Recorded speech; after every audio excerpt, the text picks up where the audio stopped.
Hey, what is up guys, I'm KBHD here, and today we're going to be taking a look at this. We're taking a look at the OnePlus One. Now, you may remember I've already done a video about the OnePlus One, but a lot has changed about the phone and the company between that video and now. So that's why I'm doing this revisited video, to go over those changes and what they mean and why you should care.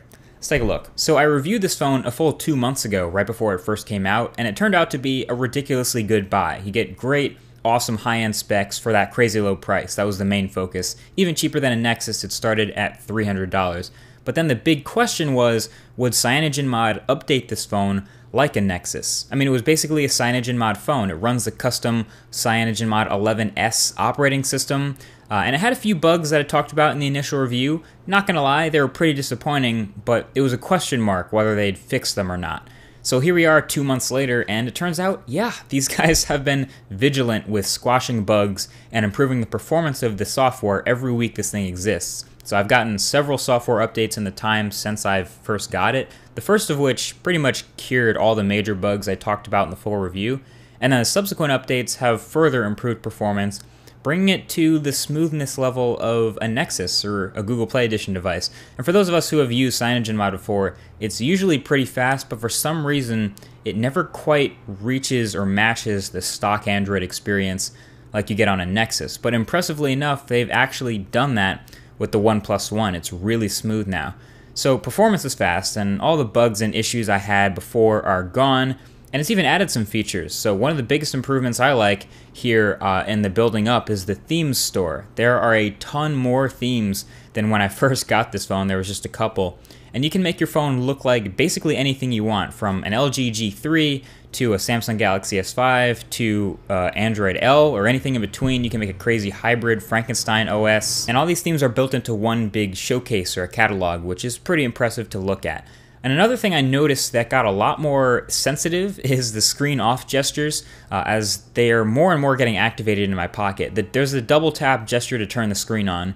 That, activated in my pocket once in a while.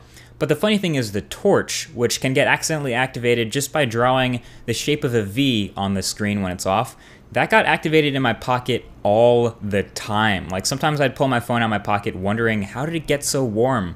And it's because it was sitting in my pocket with the LED light on, killing battery, so I had to turn those features off. But at least you can turn them off. That's, I guess, the beauty of CyanogenMod, is those features can be activated or deactivated. And on top of that, this version of CyanogenMod 11S is built on top of Android 4.4 KitKat now. OnePlus has promised that within 90 days of the final release of Android L, this phone will be updated to that too. So now that all these software fixes and changes have been made, and it's obvious that CyanogenMod cares a lot about keeping this phone up to date, the shift has focused to the hardware side of things and the company side of things, which is kind of a logistical nightmare right now, but it's just being able to buy this phone. You may have heard there's an invite-only system still, all these months later, an invite-only system to be able to get your hands on this phone. And even so, it's kind of hard to get an invite, and people are scouring the internet for invites everywhere. And I also saw a tweet from my buddy Quinn from Snazzy Labs where he actually got an invite, placed his order, and then was able to follow the process. And when he placed his order, his phone had not even started manufacturing yet. He got a phone fresh off the assembly line, basically, when his order was completed and shipped to him. That's how tight they are for making these phones for orders. They've also shifted their focus to making the 64 gig black version, since it apparently was getting more demand than the 16 gig white one, and that actually doesn't surprise me much given the value. But they've also had some issues with people reporting a sort of a yellowing of their OnePlus One screen near the bottom.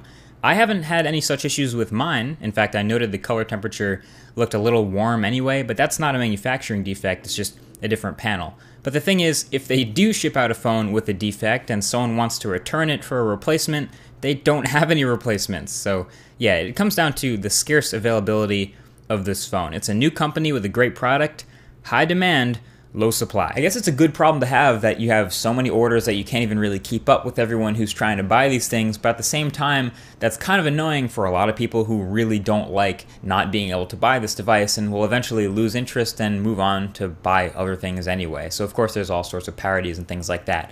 But, so yeah, there's the high end and the low end of this revisited. It's the high end that, yeah, it turns out they really do care about updating the software, and they're going to keep it up to date, and it's made a lot of progress, and they've fixed tons of bugs. And then there's the low end where it's still kind of hard to get this unicorn phone, and hopefully you'll be able to get an invite if you really do want one. Spoiler alert, I do have invites. In fact, I have 100 of them, and I'm going to be giving them away on Twitter sometime in the next 2 days or so. So definitely follow there if you want to be in on that. Yeah, but that's about it. Let me know what you guys think of the OnePlus One in this revisited, and I'll talk to you guys in the very next video. Peace.